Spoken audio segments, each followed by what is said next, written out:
want to start us off, or we'll take questions? First off, just thank you to everyone for being here.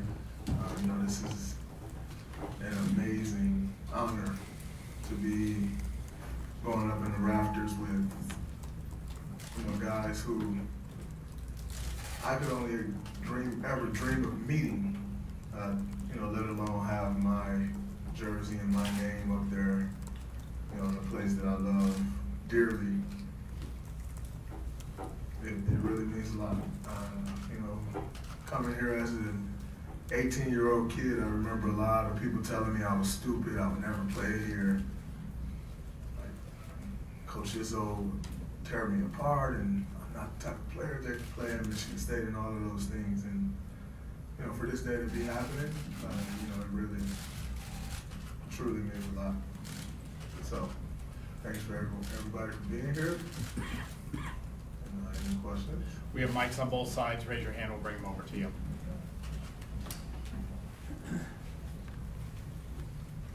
Draymond, when's the first time you remember looking up in the rafters and saying, man, I could be up here someday? Honestly, the first time I ever thought that was when I left here. And I said, oh man, I had a pretty good career. Maybe I'll go up there one day. Like, I hope my jersey's up there. But like as a player here, there's so many other things to think about. Like there are great players at Michigan State that never made it to the Raptors, so it's like it's not something that every day I'm like, oh man, my name's gonna be up there with them. Like, no, I just want to be a great player at Michigan State. But when I finished, I said, oh, maybe my number will go up there. That was the first time. They often these retirement ceremonies are drive down memory lane.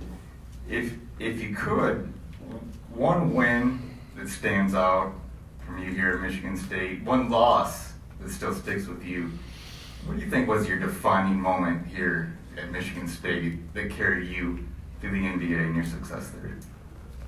I think my defining, the loss that really pushed me the most was losing to North Carolina the first game of my senior year, and then losing to Duke the second game of my senior year.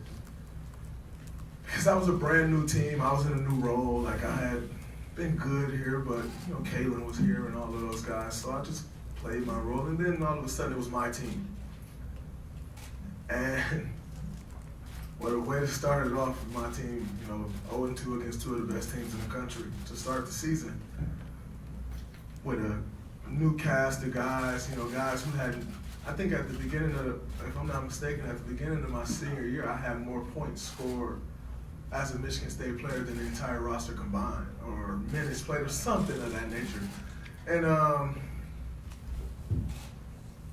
so I'm starting off this new journey with those guys, and Brandon Wood, Keith Applin, Brandon Dawson, a freshman, Derek Nix, Sherm, just Trice, starting off a new journey. AT, who was a walk-on, didn't play much and worked his way up. Mike Keebler, Keeves was gone.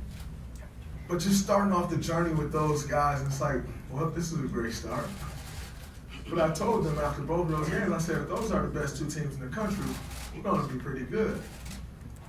And I think we went on to win like 14 or 15 straight after that or something of that nature. But it was that moment that I realized, like, this is my opportunity to leave my mark. And if there was any one or two games, it was those two, because it was the beginning of something and it was a complete failure. Like, we lost both games, and we lost to Duke pretty bad. I still remember it was like a record-setting night for Coach K and some wins or something at the Garden. And we could have folded right there, and we turned it around. And I think that was it for me. Draymond, talking to the, being around the guys since you've left, hearing how they always hear from you all the time and how you're still connected to this program, how much it means to you.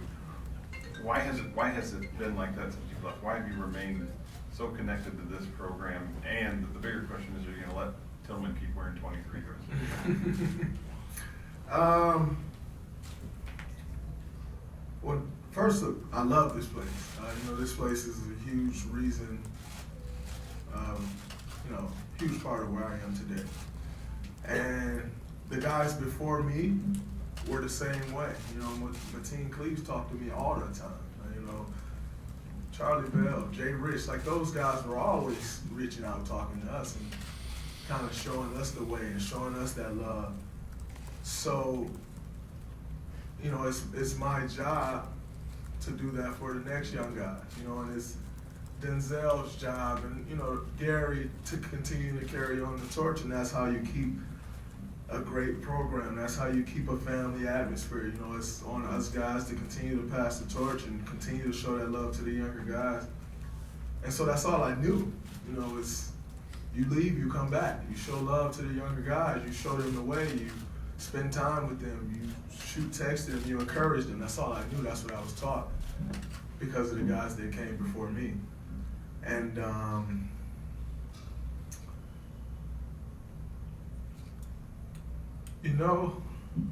this summer, homecoming, I came back and I played a little 5-on-5 with the guys.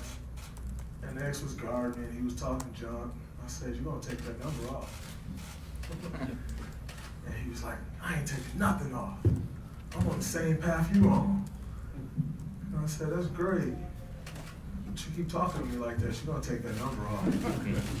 And he kept going. I said, "All right, we're done talking. We're gonna take it off." So we'll see if I'm a man of my word or not. Maybe.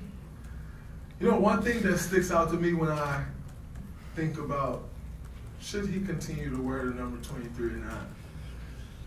In high school, I was number 32, and I wanted 32 so bad.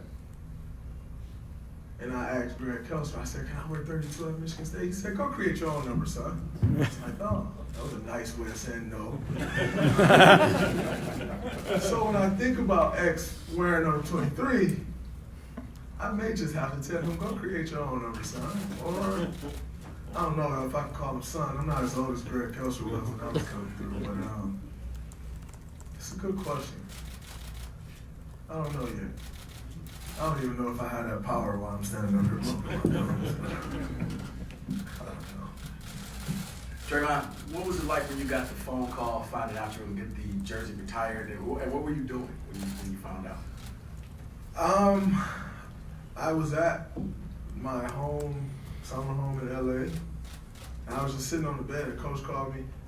And he had called me last year, and he said, "Hey man, we want to retire your jersey. Like, look up some dates and let me know a date that'll work." It's like, all right. Never really looked up the dates. I looked up a few, and I'm like, yeah. And I just kind of kept trying to win a championship and didn't think much of it. He called me this summer, and he said, "Hey, we're retiring your number this summer. I'm going to call Daniel. Daniel, who's a close friend of mine, business partner, advisor, really close in the same age, but like we have a great relationship. He's kind of involved in everything I do." He said, "I'm calling Daniel and we're going to figure out some dates. I'm just letting you know." And I was like, "All right, great." And Danny called me later that day like, "Hey, Michigan State's retiring your jersey. I need you to look up dates." And I didn't look up dates. And then he called me the next day like, "No, you need to look up some dates because Michigan State's going to retire your jersey." So I started looking at the schedule. And I pulled both schedules, and I was like, wow, this December 3rd looked like they worked. We're on the East Coast, and here we are, December 3rd. But, it was kind of like, it's one of those things that you hear it, it's like, wow, that's amazing. But like the closer it's gotten, like I get chills when I think about it now. But when you first hear it then, it's like, oh, okay, that's great, that's going to happen. But now it's starting to come to life, and like it's obviously happening, and it's a completely different feeling. We got two more, Wes and then Logan here. Draymond, I know you've been kind of getting more excited as it's ramped up to this day, but the emotions you felt walking in the building today, is that pretty much what you expected, or? The emotions I get every time I walk in this building is, it's a little different than most, because this building has meant so much to me and my growth. The emotions that I had walking in here today, I tried to keep them pretty normal. I walked in here earlier this morning to get a workout in, and I was just like status quo, like, all right, I'm going to work out, not quite thinking about what's happening tonight. And then I walked back in here, and I had a meeting with my brain team. So I kind of tried to think about that. Like, oh, I'm going into a meeting, no big deal. But as I got dressed and then I walked upstairs, and that's when it kind of got real for me. You know, seeing everyone here in my family, you know, Joe Laker, Bob Myers, you know, all of my friends upstairs, Clay, D'Angelo, like seeing everyone come back, like they didn't have to take the time out of their schedules. Coach Kerr, like we got a game tomorrow. You know, for everyone to be here,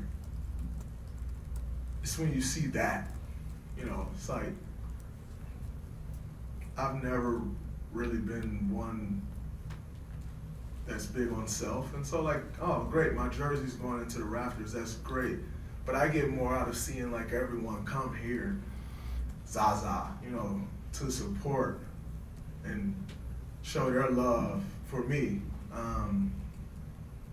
That's what I get more out of, you know. So that's when it got real for me, when I walked upstairs and we're having a reception up there and just to see everyone.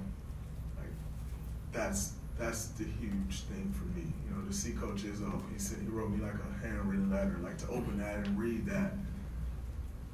Travis Walton, you know, everyone that's here, like that's the big thing for me. That's what gives me chills more so than, oh, I accomplished this. Like, it's the love from all the people that made that possible that moves me. One final one here, Logan. You kind of talked about Bob and Joe being here. What do you think that says about them, that all the players that came to, what do you think that says about them that they came all the way, you know, off day to come see you, Jersey? It says nothing more than what we all already knew, which is the love and support that they have for us. You know, we all work in, obviously we're in the same industry, we all work in an industry where it's not really about people. It's about what can you do for me today? What can you do to help this team win? And if you can, buy. That's kind of the business we're in. And over the years since 2011, since Joe and his group took over the team and Bob became the GM and I came in 2012, that's all I've known is someone that just care about you, the person. And obviously basketball is big in that and it matters, but it don't. Like, you know, that's the same person that as we were in Game 5 of the NBA Finals, he came and sat in Oakland A's stadium with me because I was suspended. That's the same guy who wore my jersey on the sideline when I was suspended. Like, so that's what we've been new, and they just continue to show that no matter what, that doesn't change. And you know, I've talked several times about being with the Warriors my entire career, and that's why. You know, it's not because we won some championships, or it's not because we got a nice arena. You know, it's because of the people that make you enjoy going to work every day. Like, I get to play basketball for a living, that's great. But as any other thing in life, no matter if you love it or not, it gets tough. You know, I love basketball, love playing, extremely grateful that I get to play it for a living. But just like everything else, it gets tough. And then what's that thing that makes it, you make it enjoyable again? It's the people that you do it with on a daily basis. And them and Steve and my teammates, it's these things that has allowed us to have the success that we've had. You know, there's a lot of good teams, but it's this that makes you want to spend your entire career in one place and not really care what anybody else has to offer. It's this of why, this is the reason why Jared Jack or Jermaine O'Neal or Matt Barnes or Andre Iguodala say to me, you haven't experienced the real NBA. It's this. And it's something that I don't take for granted. I'm very appreciative of them for everything that's happened in my career, but like I said, even more so, it's things like this where not one person would have said they were wrong if they didn't come here. It's my college jersey getting retired, like, it's the NBA. But yet, they took the time out their schedule, the Kegels took the time out their schedule to be here for me. Those are the things that make you say, okay, I want to be there for the rest of my career. And I will do anything for that organization to help make that happen. It's that. All right, thanks, guys.